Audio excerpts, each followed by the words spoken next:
हम मार्केट को कभी भी टेक्निकल एनालिसिस के बगैर हम जान ही नहीं सकते। हम मार्केट को सोच रहे होते हैं कि वो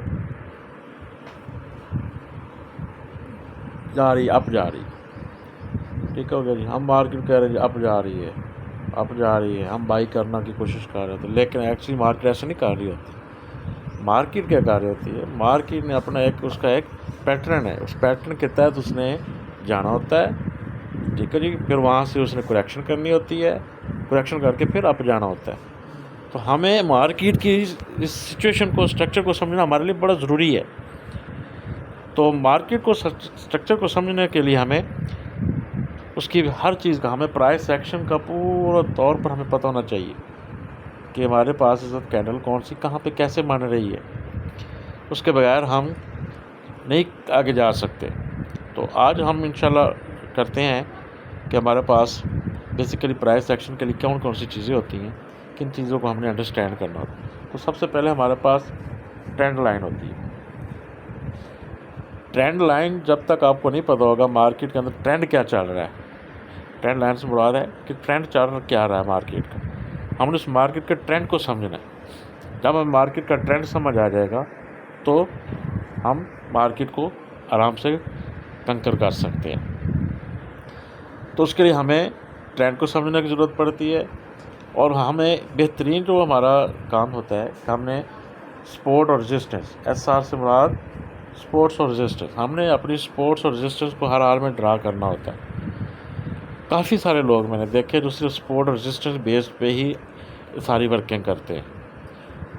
नो डाउट कि ट्रेंड लाइन हमें बताता है कि हमारे पास जो अब मार्केट जो स्ट्रक्चर है वो बेरिश है या बुलिश है, तो कहाँ से उसने अपनी कंसोलिडेट करना है। तो ये सारी चीज़ें हमें पता होनी चाहिए। तो बहरहाल इसके लिए मैं आपको ये फिबोनाची अपनी नेक्स्ट वीडियो में बताऊंगा, फिबोनाची किस तरह से काम करती है, किस तरह से ये हमें सपोर्ट्स और रेजिस्टेंस जो है उसको ड्रा करने में हमारी फेवर करती है और क्या काम करती है ये। मैंने पहले बात की थी कि चूँकि ट्रेंड लाइन से ही हमें पता चलता है, प्राइस एक्शन हमें बताती है कि हमारे पास ट्रेंड जो है वो अब बुलिश या बेरिश कंटिन्यू रहेगा, या बुलिश होगा, बेरिश होगा, व्हाट्सएवर। तो ये कैंडलस्टिक जो होती है वही हमारे लिए बेसिकली एक पैटर्न बनाने के लिए सूझबूझ होती है। उसके लिए आगे टाइप्स हैं कि हमारे पास वो इनगल्फिंग होगा, ठीक हो गया, जो डॉजी होगा, व्हाट्सएवर, वो आपको पता होगा, सारी बात है। नहीं पता तो वो मैं अपनी नेक्स्ट वीडियो में आपको बता दूँगा। और उसके बाद फिर हम एंट्री लेने के बारे में यहाँ से सोचना शुरू कर देते हैं, और उसके बाद हम अपने SL और TP को लगा के एंट्री करने की कोशिश करते हैं। तो ये सारी चीज़ें हमें समझाती हैं कि हमने इन चीज़ों के ऊपर काम करना है। अगर मैं सपोर्ट्स और रेजिस्टेंस की बात करूं तो इस चार्ट में देखें कि हमने ये हमारी पहली रेजिस्टेंस है, ये एक रेजिस्टेंस ड्रा गई 1.313 पे। ये रेजिस्टेंस ड्रा करना जो है ये कैसे आप ड्रा करेंगे, इसका बेहतरीन तरीकाकार ये होता है कि आप H4 या D1 टाइम फ्रेम पे जाएं और आप देखें कि पिछले D1 में जाकर देखें कहाँ तक ये कैंडल्स कहाँ तक गई हैं, मैक्सिमम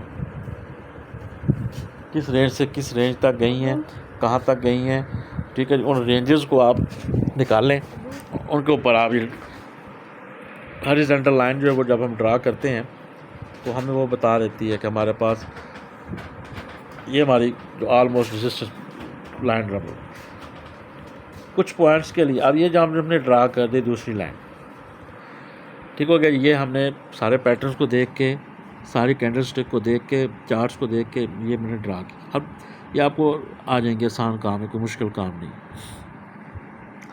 अब जब आपको ये, अब यहाँ पे ये हमारे पास बेसिकली अगर हम ऊपर से नीचे आए तो यहाँ पे ये सपोर्ट थी, लेकिन जब ये नीचे आ गई तो अब ये रेजिस्टेंस बन गई है और इसके लिए ये सपोर्ट बन गई। तो जाहिर बात है हमने इसको सारे मामले को, सपोर्ट्स को और रेजिस्टेंस को बेस के ऊपर चूँकि हमने वर्किंग कर रहे हैं तो उसको ही हमने समझना है। अगर वो हमें समझ आ जाएगा अगर हम उसको काम कर लेंगे तो हमारे लिए ट्रेड करना इंतहाई आसान हो जाएगा। ये हमने तो ये मैंने पिछली वीडियो में बताया था कि ये एक मेजर एरिया निकाला हुआ है। मेजर एरिया भी जो हम निकालते हैं वो बेसिकली हमारी जो स्पोर्ट्स और रेजिस्टेंस है उसको बेस पे हम निकालते हैं, क्योंकि हमने अपनी स्पोर्ट्स रेजिस्टेंस को मद्देनज़र रख कर ही सारा प्लान करना होता है। वही हमें बताते हैं मार्केट का स्ट्रक्चर किस तरफ जाएगा, वही हमें बताता है कि हमारा बुलिश ट्रेंड है या बेरिश ट्रेंड है। क्योंकि उसने जब हम टाइम फ्रेम को चेक करते हैं कि टाइम फ्रेम जो है ये बहुत अहमियत का हामिल है। H4 H1 ठीक हो गया जी। जब हमने ट्रेडिंग लेनी होती है तो हम उस वक्त 15 मिनट की कैंडल्स को ऊपर या स्कैल्पिंग करनी है तो हम M5 कैंडल्स के ऊपर अपनी ट्रेड लेते हैं और उस वक्त हम जो हमारा प्रॉफिट होता है उसको बुक करते हैं, क्योंकि हमारे पास ट्रेंड का हमें पता चल रहा होता है कि ठीक है जी ये ट्रेंड जो हमारा पास बुलिश जा रहा है। तो हमारा काम जो होता है वो जब हमें पता होता है कि चूँकि मार्केट ने ऐसे ही मूव करना है, अप जाना है, डाउन जाना है, ये ठीक है जी, तो हायर लो लोअर हाई ये चीज़ें बारी होती हैं। इस तरह से हम अपनी जो एंट्री है वो लेकर एग्जैक्ट टाइम के ऊपर अपना प्रॉफिट बुक करते हैं। तो बस समझने का मकसद ये है कि आपने प्राइस एक्शन, चूँकि आपको पता होगा कैंडल स्टिक पैटर्न जो होते हैं वो आपको पता है, ज़ाहिर बात है। तो आप जो जब उनको मैनेज कर लेते हैं तो मतलब फ़र्ज़ करो यहाँ पे मैं अगर बात करूँ तो इस यहाँ पे अगर आप देखें, इस नोट करें तो ये मेरे पास एक बेरिश इनगल्फिंग कैंडल जो है वो बन रही है, ठीक है जी। वो मैं आपको नेक्स्ट वीडियो में बताऊंगा कि ये बेरिश इनगल्फिंग कैसे है। तो ये देखें ग्रीन के बाद एक रेड कैंडल बनी बहुत बड़ी, उसने उसको सारी को इनगल्फ किया। तो हमें उसके बाद नेक्स्ट कैंडल पे क्लियर है कि वो नीचे जाना चाहिए, ठीक हो गया जी। बाकी मज़ीद जब आप एंट्रियाँ लेते हैं तो आपने ये ज़हन में ज़रूर रखना है कि आपने अपने स्टॉप लॉस जो होते हैं वो उसको और टिप को लाजमी ज़हन में रखना होता है। तो बहरहाल ये थोड़ी सी चीज़ है जो आज हमने स्पोर्ट्स और रेजिस्टेंस के हवाले से बात की है कि स्पोर्ट्स और रेजिस्टेंस के बगैर हमारा काम नहीं है। आप स्पोर्ट्स निकाल लें, रेजिस्टेंस निकाल प्रैक्टिस करें, चार्ट के ऊपर जाएं तो आपको स्पोर्ट्स रेजिस्टेंस निकालनी आ जाएगी, कोई इशू नहीं है। इंशाल्लाह नेक्स्ट वीडियो में आपको रियल टाइम आपको ये करके दिखाऊंगा इंशाल्लाह। तो अल्लाह आपको अपने हिफ्ज़-ओ-मान में रखे।